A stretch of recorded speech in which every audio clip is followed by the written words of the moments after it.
Hey, Casey, how you doing? I'm doing great. Thanks for having me. Absolutely. And you're in the wonderful part of Southern California right now. I'm a little bit jealous because it's rainy again here in Seattle. Not that it's anything that is new, but still. It is quite sunny outside, probably about 70 degrees. So it's I Yeah, am rub I'm it in. fortunate Rub it here. in all you can. I noticed at the background you have a box of Huggies and Pampers. How old are the kids? I have two kids, 6 month old and a 2.5 year old. Oh, very nice. Precious age. I have four kids, Casey. Um, 21, 22, 20, no, 23, 21, 19, 19. Okay. Okay. A young adult phase. Yeah, most of them, well, all of them are in college now. One of them has graduated. She's working. The other three are in college right now. So it's been interesting. Casey, let's start with a little bit of your background. I know that you run marketing at Do What Works, but give us a little bit of background as to how you got to this role. I mean, you are in a fairly senior position now, even though you're fairly young. Walk us through how you got here and what your career arc or trajectory has been. Yeah, in some ways conventional and in some ways unconventional. So I'll start with kind of the conventional part, which is that I've been in B2B SaaS for about 13, 14 years. So my first company, TechValidate, was acquired by SurveyMonkey. And ever since, I've been in various different roles in both sales leadership as well as marketing leadership, kind of along that journey. About maybe 5 to 6 years ago, I started getting tapped a lot to do consulting work. And so I started getting pretty heavily into institutional consulting with a whole bunch of different organizations, initially GuidePoint, GLG, and a lot of the kind of like middle connectors. Yeah, And then yeah. eventually the funds were kind of connecting more directly with me as my name kind of circulated. So that was kind of a interesting chapter. That chapter kind of connected me to starting doing some teaching work. So I started teaching at UCSD and Stanford extensions, some of those online courses about how demand generation was changing, how marketing was kind of evolving and changing. And during those periods, also kind of was testing a lot of really interesting stuff. Like as podcasting was starting to explode, I booked our team on like 300 podcasts, and podcasting became our Wow. major growth lever in the 1 to 10 million ARR phase. And so it was really cool to kind of unlock that. And then I started educating and teaching a lot of teams around that growth channel because I think there was a lot of misinformation around people were hopping on a podcast once or twice a month expecting these like huge impact points. It wasn't happening. And so there was a lot of pieces in terms of kind of how to execute that.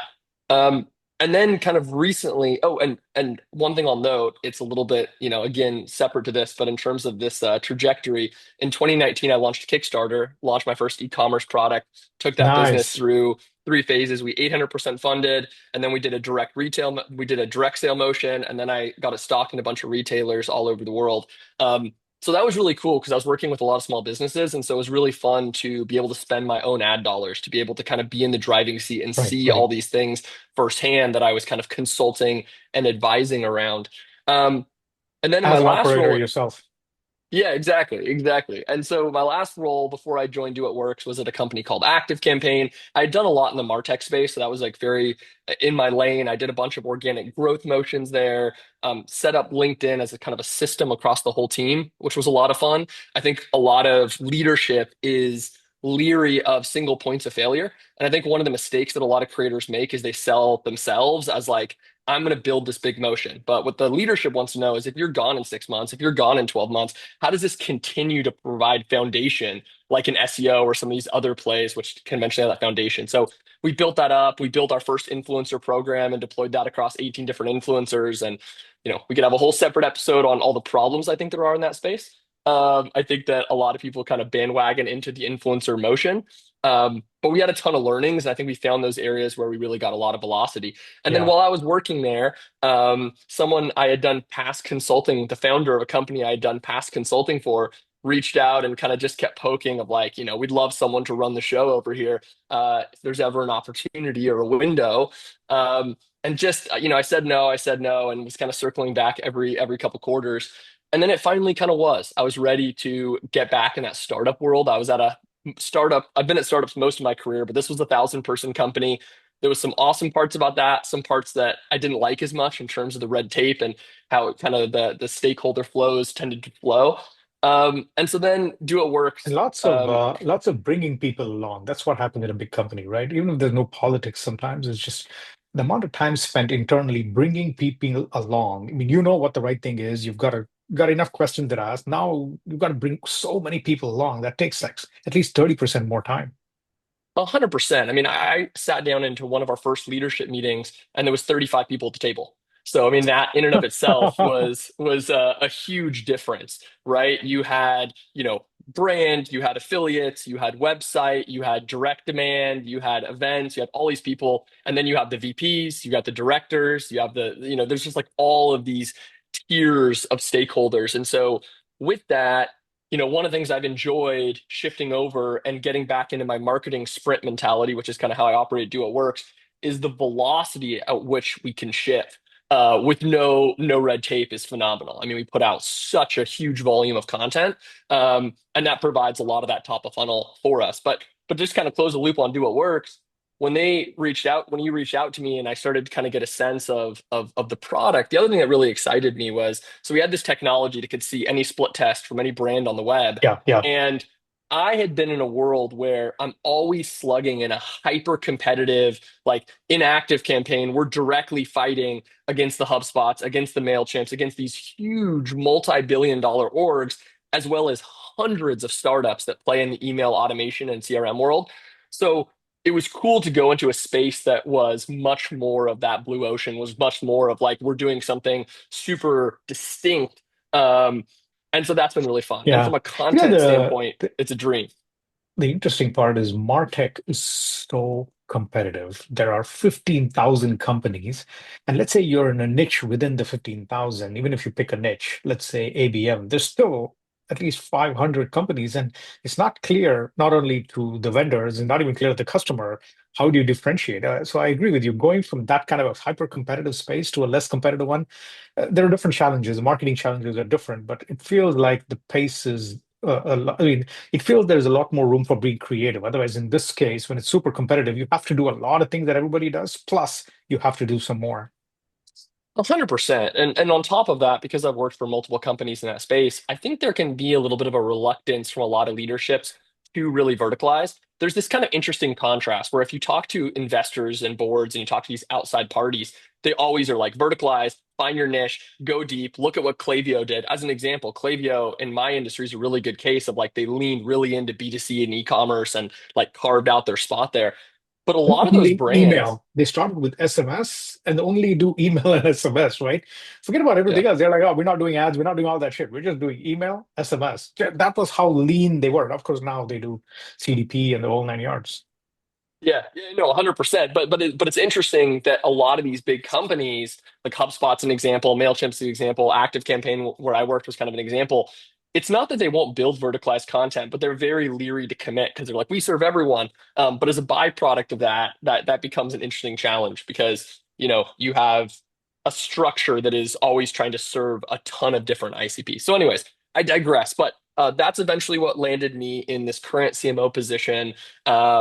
And I just joined like a month and a half ago. So I'm building the foundation. There's so many pieces because we haven't had a marketing function. We've grown, enterprise customers working with Fortune 100, Fortune 500 brands around the world. Incredible kind of logo list. I couldn't believe when I walked in. I was like, this is wild. But we haven't done any real amplification of that. So setting up, getting our website right hasn't been touched in 3 to 4 years, super old. Getting, our YouTube, like all these pieces set up. Has been kind of a focal point. And then building that content engine already in just a month and a half, we're getting 30% of our session traffic is now coming from a million plus social views a week. So we have this feeder now, which is pumping hundreds and hundreds of people every week into our newsletter and then is pumping those people eventually into kind of our demo process. So it's been cool to kind of work on building that engine. And there's still a lot to do over these next couple quarters. Yeah, that's awesome. So walk me through just there are two questions I have, right? What does your go-to-market strategy look like, number one? And you just mentioned that with AI, you're able to do a lot more with content on the top of the funnel. So we'll talk about that. But first, given that Do What Works primarily focuses on the set of B2B customers that use AI, walk me through who is your target audience? What has changed about what you think about go-to-market with them? Yeah, for sure. So we have a couple different ones. So we have CMOs. We have VPs of product marketing. We have anyone who owns conversion rate optimization. So at larger organizations, you kind of sometimes have dedicated people at these large organizations that are CROs, but not chief revenue officers. They're a conversion rate optimization, head of conversion rate optimization. So people both in product and marketing at a VP above level, typically in organizations that are 50 million plus in revenue. A lot of these organizations that we're working with are much, much larger than that, but we Yeah, tend to target at that kind of mid market. And really, what we're often doing is we're taking people that they're split testing right now, but they're split testing in a way that isn't super sophisticated and doesn't have a strong data foundation.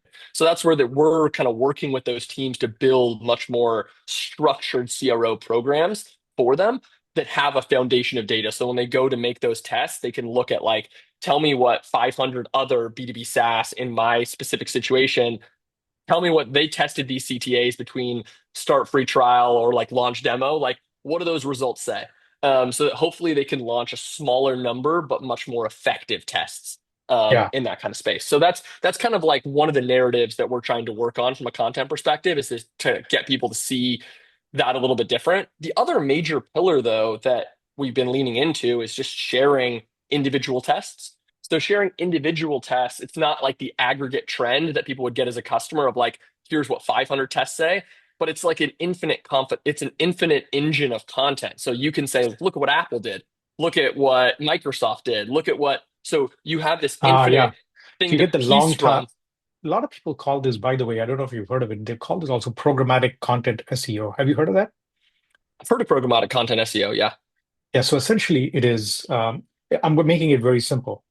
Let's assume you have an Airtable and you put together in that table column, don't have to call it Airtable, just a spreadsheet, names of company and a few other parameters that you could change. And you fill out on the left-hand side list companies with different combination. Now you can create thousands of pages in a minute as opposed to one page each and every single time because it's templatized. A page is templatized. It has a, what is this company? What do they do? What are they seeing? What is the image? And it makes it so much easier and faster. Yeah, I totally think there could be a component there. What I will say though is I also am very bullish on like we've all seen online the news of HubSpot's traffic is down 80%. This company's blog is down 80%. There's a lot of conversation on companies that built their foundations around programmatic SEO are seeing these huge slope offs. And in exchange, when we look at AIO and AI overviews, we see a lot of personal narrative content, right? We see Reddit being brought in. We see all of these outside things that are harder for AI to directly replicate. And so I think that to me, there's a blend to do this in the right way. I am very bullish on personal narrative and personal voice. And so I still think that that's something that when you infuse it in can provide that differentiation.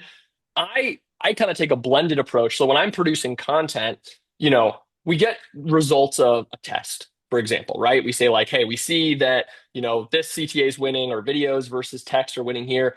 So what I do is, as a starting point, there's a deep research functionality that exists on a Yeah. lot of the standard LLMs. So it's a great place to kick off and see like one of the big questions becomes why. So our data doesn't tell us why. Our data just tells us what's winning. So there's a huge amount of contextualization that can happen with these claims. So what I use, one kind of facet of this is using AI to flush out that why, but then also connecting my 13 years of experience and sharing my personal anecdotes, sharing tests that I've run, sharing interactions that I've had with boards or investors or executives. And so I kind of take that blended approach where I'll see a result. I'll put in all of my personal context. I'll also use AI's deep research to provide, a rapidly accelerated kind of research on what other people are experiencing, what they are seeing. And I kind of try to blend all of those together into this engine that becomes the social content that is getting produced at scale. That makes a lot of sense. Walk me through how you're using AI yourself, besides producing content with work. I've seen a lot of people talk about they use AI for learning. That's one kind of use case in a broad general term. Some people tend to use it for a brainstorming capability. Some people use it as a friend, and more power to them. Some people use it as a friend. Some people use it as a therapist. That's one use case I've seen as well. I've seen a lot of use cases about analysis and synthesis. So you have big documents or multiple documents, you throw it in and say, give me what the trends are across. What does your AI stack use case look like? Yeah, so there's a lot of pieces. So we have kind of the research bucket. We kind of talked about that. Absolutely brainstorming bucket and pressure testing across different pieces like that. There's also a lot of functional work that I do through AI. So for example, I went to Adobe Summit. When I go to Adobe Summit, instead of having our team manually go through a huge speaker list, I can write prompts that essentially have it pull all the speakers, organize those speakers in a table, organize the topics, tell it like we're interested in leaders in these specific functions, as I articulated to you before. Like, who are we targeting? We're targeting CMOs, we're targeting VP of product marketing, we're targeting organizations of this size. So what in the past would have been a ton of manual data work for the speaker panels, for the attendees, for the sponsors, we can now run extremely quickly, right? And so I think that there's this functional layer of using AI to take kind of manual work, and have that, done a lot more fluidly. So in terms of like the tools, that's an interesting one because a lot of these, a lot of standard tech tools like now have this embedded. So if you look at Asana, if you look at Hunter, if you look at Active Campaign, if you look at a lot of our just like core stack, it's being infused into those tools in a number of ways operationally, just in terms of, it gives you recommendations. It asks you if you want to reformat stuff in certain ways that would be more intuitive. Like, there's this new kind of suggestion layer that is starting to occur more and more. Once it learns your process and once it learns the core things that you're trying to accomplish, it can be hopping in there, and kind of letting you know where you can optimize. I'm very bullish on the continued evolution of the kind of agentic side and how that's going to continually allow smaller teams to execute more. I will say though, I don't know that we leverage, like, I don't know that I massively leverage agentic AI at this stage. So I don't want to, go too down the rabbit hole of like what we're doing with that, but I definitely see a lot of applications and I'm very keen to test in that realm. But I think, yeah, basically at a high level, I think there's the execution side. There's also a huge organizational component. Mm. So just in terms of, so we run marketing sprints. So I'm very bullish about doing our work in 2 week blocks. I like the transparency. Like, again, we could have a whole separate show, kind of going into why I really like sprints for marketing, not just engineering. Um, but that's a perfect example that you can use AI in a lot of ways to understand as we're running those sprints what's not getting done. Are there certain contingencies that are common that we're seeing? So we use a tagging system when there's, for example, I'll give you one example. There's scope creep that happens. So you say, we're just going to do these things. And I assign the content marketer or videographer, all the members of the team. This is the work that you have. But inevitably, new stuff is going to pop onto their plate. There's some emergent need from someone in the organization, and it pulls design in, it pulls this group in. And so we're tagging and we're understanding when that work emerges, as well as when originally assigned to work doesn't get done. But instead of having to just manually look at that at the end, you can have AI that's automatically looking at all the body of work across all the members of the team, and it's spotting and identifying for you the trends of why those things are occurring. Hey, we see that, design tends to be coming in and is giving additional work in these types of situations, in these types of scenarios, right? And so at a high level, I guess all of that is to say that in the past, there would have been a lot of post-mortem manual work. Post-mortem meaning post sprints, we would do a Yeah. lot of manual data We work. used to we used to call them retrospectives at Amazon. Exactly. So normally you'd have these huge retrospectives getting into that, and we still do retrospectives, but those retrospectives can stay really strategic, and we don't need a data analyst to be going through and to tell us some of those major choke points that are happening. We can have that efficiency created much more fluidly. And if we want to create things even like storyboard points, again, modeled off of how engineers operate, we can think about how that would functionally work. How much points should be assigned to certain bodies of work or assignments? Instead of that just being guesswork, you can actually have AI giving you real parameters. That's like, hey, I've looked at your last 8 sprints that you as a team have run, and this is how many points you typically as a team can accomplish. You could do 60 points, and these types of jobs that you're assigning out in your sprints would represent this many points. Got it. Yeah, I think there's a whole another podcast we could do just on sprints and the use of marketing sprints, right? It's different teams work in different ways, and some people bring different philosophies of how to work with this one. So I think that's a very yeah, that's a completely interesting thread on its own. Talk me through a little bit about we got a couple of minutes at least left because I think I try to keep mine exactly at 20 minutes. Walk me through one last thing that you would say is a use case that maybe you learned from somebody that you hadn't thought of and you're going, oh my God, that makes total sense. I'm going to do it already. I'll give you one example. In my case, every time I do a lot of sales meetings with people when I set up calls.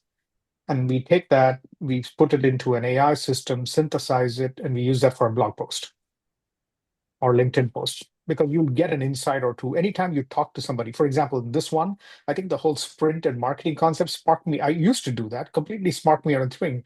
I'm going, okay, that could be a great LinkedIn post just as a lead, right? To be able to go with. So walk me through maybe a use case that you heard of and you're going, huh, I would have thought of that. That was interesting. Yeah, I have a great one. So I did a post a couple days ago about how Kit and A16Z are the only companies I know that if you go to a lot of their featured stories or customer stories, it has all three modalities. You can listen, you can watch, you can read. And I think that's really cool for accessibility and a bunch of other reasons. But I think it's never before been as feasible. We now have so many different tools that can take video and audio into text, but can also like I've been learning and being educated. There's like